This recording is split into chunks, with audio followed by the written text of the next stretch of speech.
India के nuclear programme में crucial role play करने वाले इमिनेंट फिजिस्ट राजगोपाल चिदम्बरम का शनिवार 4 जनवरी को 88 वर्ष की आयु में निधन हो गया। उन्होंने मुंबई के जसलोक हॉस्पिटल में अपनी अंतिम सांस ली। इंडिया के न्यूक्लियर कैपेबिलिटीज को बिल्ड करने में लीडर चिदम्बरम को 1974 के स्माइलिंग बुद्धा और 1998 के पोखरान सेकंड न्यूक्लियर टेस्ट दोनों में उनकी क्रूशियल इन्वॉल्वमेंट के लिए याद किया जाता है, जिसने ग्लोबल स्टेज पर न्यूक्लियर पावर के रूप में इंडिया के स्टेटस को सॉलिडिफाई किया। प्राइम मिनिस्टर नरेंद्र मोदी ने कहा कि वे चिदम्बरम के निधन से बहुत दुखी हैं। उन्होंने अपने एक्स सोशल मीडिया पर दुख जताते हुए चिदम्बरम के लिए लिखा कि वह इंडिया के न्यूक्लियर पावर के की आर्किटेक्ट में से एक थे और उन्होंने इंडिया की साइंटिफिक और स्ट्रेटेजिक कैपेबिलिटीज को मजबूत करने में ग्राउंड ब्रेकिंग कंट्रीब्यूशन दिया। उन्हें पूरा नेशन ग्रेटिट्यूड के साथ याद रखेगा और उनके एफर्ट्स आने वाली जनरेशन को इंस्पायर करेंगे। DAE department of atomic energy ने कहा कि डॉक्टर राजगोपाल चिदम्बरम का इंडिया के साइंटिफिक और स्ट्रेटेजिक कैपेबिलिटीज में अनपैरेलल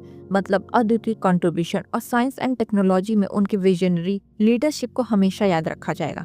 1936 में जन्मे चिदम्बरम तमिलनाडु के चेन्नई के प्रेसिडेंसी कॉलेज और कर्नाटका बेंगलुरु के इंडियन इंस्टीट्यूट ऑफ साइंस के पूर्व छात्र थे। उन्होंने अपने पूरे करियर में न्यूमरस प्रेस्टिजियस पोजीशन संभाले, जिसमें 2001 से 2018 तक इंडियन गवर्नमेंट की प्रिंसिपल साइंटिफिक एडवाइजर, 1990 से 1993 तक director of Bhabha atomic research centre, 1993 से 2000 तक chairman of atomic energy commission और secretary to the government DAE शामिल है। चिदम्बरम ने 1994-95 में international atomic energy agency IAEA के बोर्ड ऑफ गवर्नर के चेयरमैन के रूप में भी सर्व किया। DAE ने अपनी स्टेटमेंट में कहा कि उन्होंने 1974 में नेशन के फर्स्ट न्यूक्लियर टेस्ट में इंटीग्रल रोल प्ले किया और 1998 में पोखरान सेकंड न्यूक्लियर टेस्ट के दौरान एटॉमिक एनर्जी डिपार्टमेंट की टीम को लीड किया।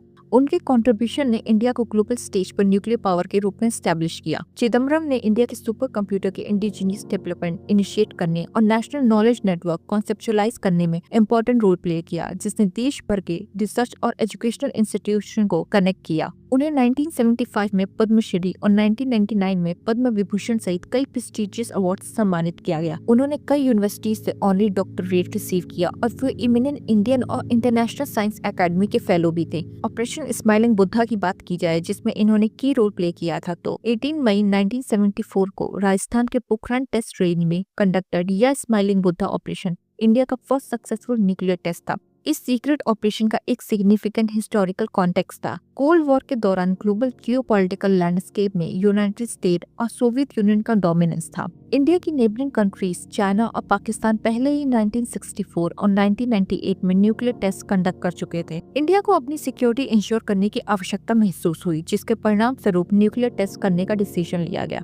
ऑपरेशन स्माइलिंग बुद्धा के दौरान न्यूक्लियर डिवाइस का सक्सेसफुल डिटोनेशन इंडिया के साइंटिफिक कम्युनिटी के लिए एक सिग्निफिकेंट अचीवमेंट थी। एक्सप्लोजन, जिसकी एस्टिमेटेड क्षमता 8 से 12 किलोटन थी, ने इंडिया की न्यूक्लियर कैपेबिलिटीज को डेमोन्स्ट्रेट किया। यह इवेंट इंडिया की न्यूक्लियर डिफेंस क्वेस्ट में एक टर्निंग पॉइंट था। इसने न्यूक्लियर आर्म नेशन के ग्रुप में इसकी एंट्री को मार्क किया।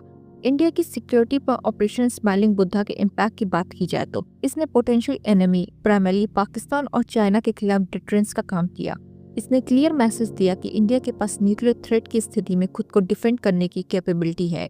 न्यूक्लियर आर्म स्टेट बनकर इंडिया ने अपनी सिक्योरिटी नीड के लिए एक्सटर्नल पावर पर डिपेंडेंस रिड्यूस कर दी और अपनी स्ट्रेटेजिक ऑटोनॉमी एस्टैब्लिश की। सक्सेसफुल न्यूक्लियर टेस्ट ने इंडिया के नेशनल प्राइड को बूस्ट किया और अपने सिटीजन के कॉन्फिडेंस को बढ़ाने में सिग्निफिकेंट रोल प्ले किया। ऑपरेशन स्माइलिंग बुद्धा के दूरगामी ग्लोबल इफेक्ट भी हुए, जिनमें फर्स्ट था non proliferation treaty, that is NPT। India के न्यूक्लियर टेस्ट ने NPT को चैलेंज किया, जिसका एम न्यूक्लियर वेपन के स्प्रेड को रोकना था। NPT मेंबरशिप के बिना न्यूक्लियर आर्म नेशन के रूप में इंडिया के स्टेटस ने ट्रीटी की इफेक्टिवनेस में ग्लोबल डिबेट छेड़ दी। सेकंड था सैंक्शन।